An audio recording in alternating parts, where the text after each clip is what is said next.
When people talk about homosexuality, they often ask, is it a choice? I heard it is. Hello, what's your name? Christian.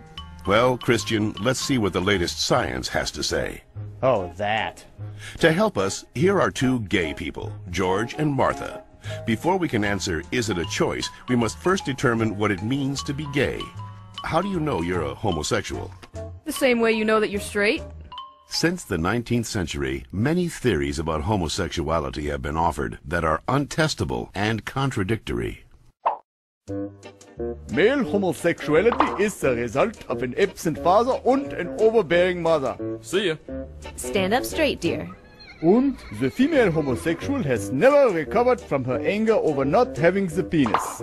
She wishes to avenge her perceived castration by taking another female as her sexual object. You're kidding me, right? Well, I've always been told that homosexuality is unnatural. Is it? In fact, homosexual relations are common in nature, including zebras, baboons, dolphins, sheep, buffalo, ducks, foxes, elephants, horses, gorillas, moose, house cats, pigs, mice, rabbits, swans, and lions, to name a few. Well, okay, but we're not animals. Human beings have free will. You don't just decide who to love. Settle down there, Martha. Christian does have a point, but let's take a look at the most recent scientific evidence. As they study sexual orientation, scientists are currently looking at three main areas: genes, hormones, and birth order. Of course, most of these studies focus only on male sexuality. Sorry, Martha. What a shock. Let's first look at studies of identical twins. Hi. When one identical twin is a gay man, the other twin is gay up to 70% of the time, far higher than would occur if genes played no role.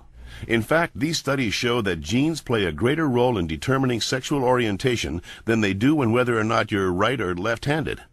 And we don't punish the left-handed. Well, not anymore. Let's get it! Scientists have recently noticed a striking statistical phenomenon. Studies show that having older brothers increases the odds of a boy being homosexual. Moms always baby the youngest, making them gay. No, that's not it. When a woman is pregnant with a boy, scientists are realizing that her female body often sees the male fetus as a foreign object and begins to produce antibodies against it. The more boys a woman has, the more adept her body becomes at feminizing the fetus, which may explain why with every successive boy, the odds that he will be gay go up significantly. All right, maybe you all accept it, but what about those people who started out gay and say they became straight by discovering God? What about ex-gay ministries?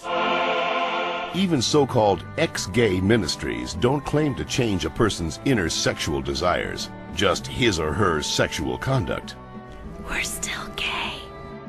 If these places really work, why don't they all use the same technique? Why does each ministry experiment its own way? Well... And why have so many members and leaders recanted earlier claims that they were changed?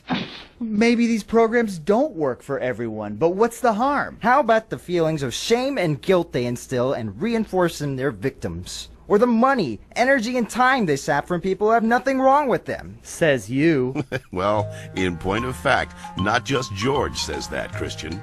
The American Medical Association, the American Psychiatric Association, the American Psychological Association, the American Psychoanalytic Association, the American Academy of Pediatrics, and the National Association of Social Workers have all stated that homosexuality should not be treated as a mental disorder, and that they oppose attempts at reparative or conversion therapy, and that sexual orientation is not a choice and cannot be changed.